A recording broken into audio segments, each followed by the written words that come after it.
बिस्मिल्लाहिर्रहमानिर्रहीम।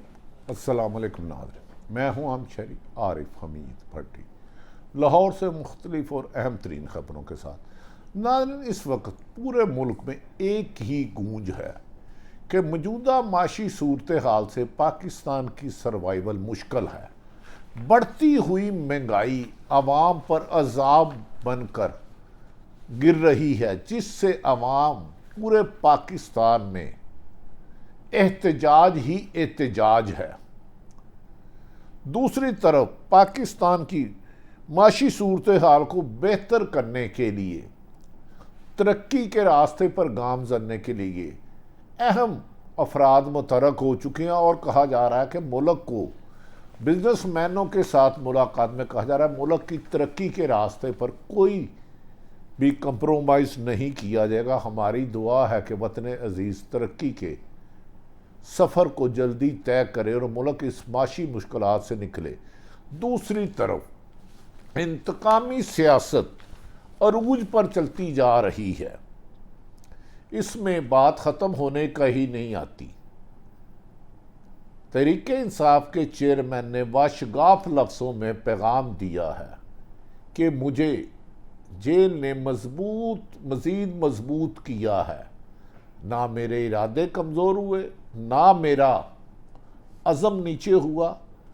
मैंने इलेक्शन, साफ शफाफ इलेक्शन के लिए तमाम अदारों और सियासी जमातों से बात करने के लिए तैयार हूँ, लेकिन NRO की ना कोई उम्मीद रखे ना दूंगा। उन्होंने कहा माजी में करप्ट लोगों का NRO देने वालों ने मुल्क को इस माशी के तबाह दहाने पे खड़ा कर दिया है। नाज़रीन, डॉलर, पेट्रोल, बिजली की बढ़ती हुई कीमतों के बाद चीनी ने भी लोगों की चीखें निकाल दी। दूसरी तरफ कल जो अहम समाअत होनी थी, जिसमें आज हाई कोर्ट के मोहतरम जस्टिस अमजद रफीक ने एक बहुत बड़ा हुक्म दिया था कि कल अटक जेल में बंद परवेज लाही को एडिशनल सेशन जज अटक बाज़याब करके लाहौर हाई कोर्ट में पेश करे। नाज़रीन, बाज़ या अमूमन अदालतें हुक्म सादर फरमाती हैं कि फलां आदमी को अदालत के रूबरू लाया जाए, अदालत के सामने लाया जाए, लेकिन बाज़याबी का लफ्ज़ वहां आता है जहां किसी को अगवा किया गया हो।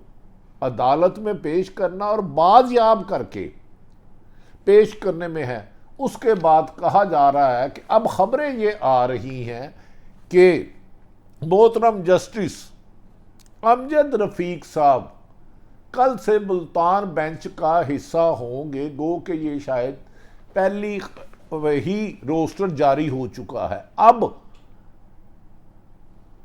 लाहौर हाई कोर्ट में इस केस की समाअत कौन करेगा, ये एक अलग सवाल है, लेकिन हाई कोर्ट के जस्टिस साहब ने जो रिमार्क्स दिए थे वो तारीखी हैं। वो मुल्क की अदारों की मनमानी, कानून शिकनी की एक तस्वीर कशी है।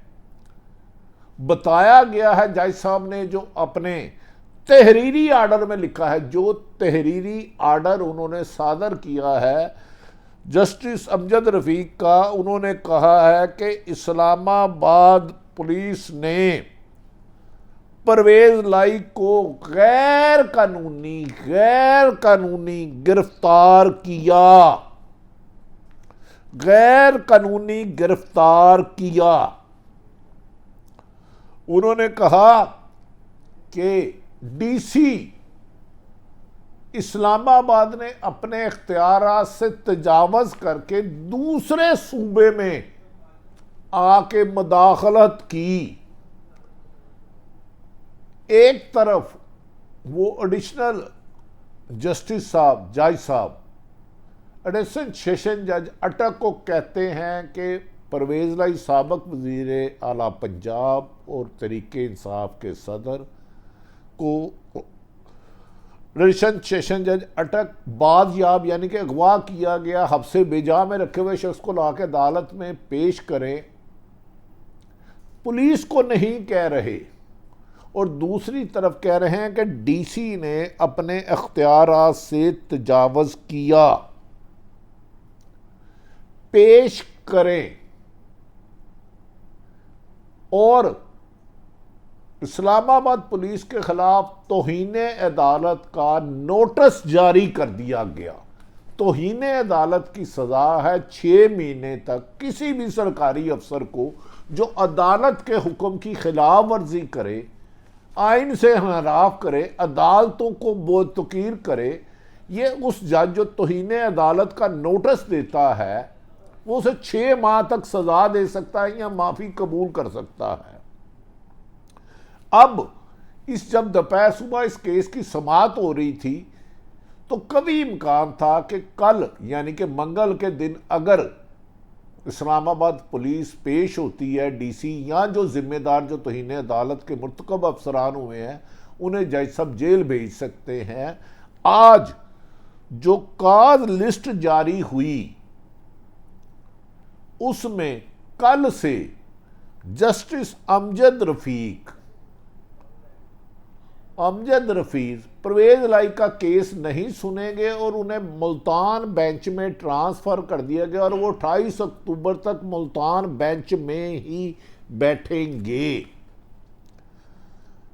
लेकिन नाज़रीन, इसमें सबसे अहम बात यह है कि तौहीने अदालत जो भी जज तौहीने अदालत का नोटिस जारी करता है, तौहीने अदालत का केस वो ही सुनता है। अगर आज मंगल 5 अगस्त बरोज़े मंगल 5 सितंबर बरोज़े मंगल तौहीने अदालत का ये केस जस्टिस अमजद रफ़ीक काज लिस्ट में नाम ना होने की वजह से नहीं सुनते तो तौहीने अदालत का केस उस वक़्त तक वही रहेगा, वही सुनेंगे आके। मासवा इससे कबल के डबल बेंच तौहीने अदालत और परवेज लाई को बादयाब करके पेश करने के फैसले को सस्पेंड कर दे। अगर सुबह कोई और जज साहब इस केस को सुनते हैं और तौहीने अदालत अपनी जगह कायम रहती है तो फिर 28 अक्टूबर को जब वो लाहौर हाई कोर्ट में आएंगे मुल्तान बेंच से ट्रांसफ़र होकर, तो उसकी केस कानूनी और आइनी तौर पर तौहीने अदालत का नोटिस दे के इस्लामाबाद डीसी या आईजी जिसको भी वो जिम्मेदार समझते हैं जेल भेज सकते हैं। इस सिलसिले में वुकला ने हैरत का इजहार किया है कि जुमे वाले दिन एक हाई कोर्ट के जज साहब हुक्म देते हैं कि परवेज लाई को घर तक महफूज भेजा जाए, कोई भी अदारा उन्हें गिरफ्तार नहीं करेगा और कोई भी अफसर 16 MPO 100 नक्शे अमर के तहत उन्हें गिरफ्तारी के आर्डर नहीं जारी करेगा। लेकिन उसके बावजूद भी जारी किए गए तो आज जस्टिस साहब ने तौहीने अदालत का नोटिस जारी कर दिया और अब ये कहा जा रहा है कि उन्होंने कहा परवेज लाई को गैर कानूनी गिरफ्तार किया गया। डीसी ने दूसरे इलाके में जाकर डीसी ने दूसरे सूबे के रिहायशी के खिलाफ गैर कानूनी इकदाम किया और इनके खिलाफ कार्रवाई की जाए। अब मुल्तान बेंच में ट्रांसफ़र होने की वजह से परवेज लाई का केस 2 है, एक उनकी ज़मानत का केस हब्से बेजा से उन्हें अदालत में पेश करना और दूसरा तौहीने अदालत। तौहीने अदालत अगर डबल बेंच ये सज़ा सस्पेंड नहीं करता तो जब भी ये वापस आएंगे सुनेंगे और फिर तौहीने अदालत करने वालों को जो इस्लामाबाद पुलिस उन्हें उठा कर ले गई जिसमें डीसी ने 16 MPO किया उनके खिलाफ सख्त कार्रवाई की जा सकती है। नाज़रीन दूसरी तरफ मौजूदा महंगाई के दौर में पेट्रोल, बिजली, गैस बढ़ती हुई कीमतों ने आवाम की चीखें निकलवा दी हैं। आवाम सख्त सीख पा है कि इन हालात में जिंदा रहना तो दरकिनार, मौत भी मुश्किल हो चुकी है, तदफीन भी नहीं हो सकती। डॉलर 340 रुपए का नहीं मिल रहा। बिजली की कीमत में फिर इजाफा किया जा रहा है। यहां तक कि पाकिस्तान पीपल्स पार्टी के अहम रहनुमा ने ताज हैदर साहब का कहना है, उन्होंने मुस्लिम लीग नून के एक साबिक वजीर पर अरबों रुपए की मुबैना करप्शन का इल्जाम लगा दिया है। पाकिस्तान पीपल्स पार्टी ने पहले दावा किया था कि 90 दिन में इलेक्शन करवाए जाए, मावरे आइन कोई काम नहीं माना जाएगा। अब साबिक सेनेटर और पीपल्स पार्टी के सीनियर मोस्ट रहनुमा ताज हैदर ने मुस्लिम लीगी रहनुमा को कहा कि उन्होंने अरबों रुपये करप्शन लगाया था। नवीद कमर तो वजीर तजारत थे, उनकी वजह से डॉलर आए, जिस पर बज़ाहिर नूरा कुश्ती के तौर पर पीपल्स पार्टी और नून लीग में नूरा कुश्ती जारी है। लेकिन इस बात पे नुक्ता है कि तरीके इंसाफ को माइनस किया जाए और दूसरी तरफ तरीके इंसाफ की बढ़ती हुई मकबूलियत नवाज शरीफ के पाकिस्तान आने में रुकावट है। कभी कहा जाता है मार्च में, कभी जनवरी में, फरवरी अक्टूबर में, सैकड़ों दर्जनों डेटें देने के बाद आप अक्टूबर में कहा जा रहा है। कभी कहते हैं पहले नवाज शरीफ आए, कभी सागडार आए। यकीनन ये मुल्क नवाज शरीफ साहब का है, आए और आए कानूनी तौर पर उनका सामना करें। नाज़रीन, दूसरी तरफ आसफ अली जरदारी ने भी दबे लफ्ज़ों में शहबाज शरीफ के बारे में तनकीद करना शुरू कर दिया। उन्होंने कहा शहबाज शरीफ ने बज़ाहिर कुछ फैसले ताख़ीर करके करने से मुल्क में महंगाई का बोझ पड़ा है और पीपल्स पार्टी के मुताबिक मौजूदा होने वाली महंगाई, जिसमें बिजली, पेट्रोल, गैस, रोज़मर्रा की अशिया, उसकी ज़िम्मेदार मुस्लिम लीग नून है।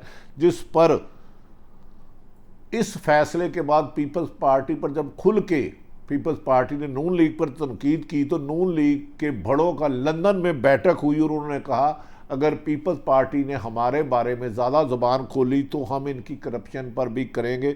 दूसरी तरफ एतजाज़ एहसन ने एक बड़ा आज वकला कन्वेंशन में कहा है कि जो बिल पर दस्तखत ही नहीं हुए वो एक्ट ही नहीं बन सकता, तो लिहाजा साइफर केस आइन और कानून के मुताबिक सदर ने दस्तखत नहीं किए और इसे सुप्रीम कोर्ट में चैलेंज किया जाएगा। नाज़रीन, ये वो सूरत हाल है कि उससे मौजूदा निगरान हुकूमत सख्त परेशान है। महंगाई के चौके छक्कों ने की वजह से महंगाई के चौके छक्कों ने आवाम की धुलाई कर दी है और निगरान हुकूमत बज़ाहिर इसको रोकने में मुकम्मल तौर पर नाकाम रही है।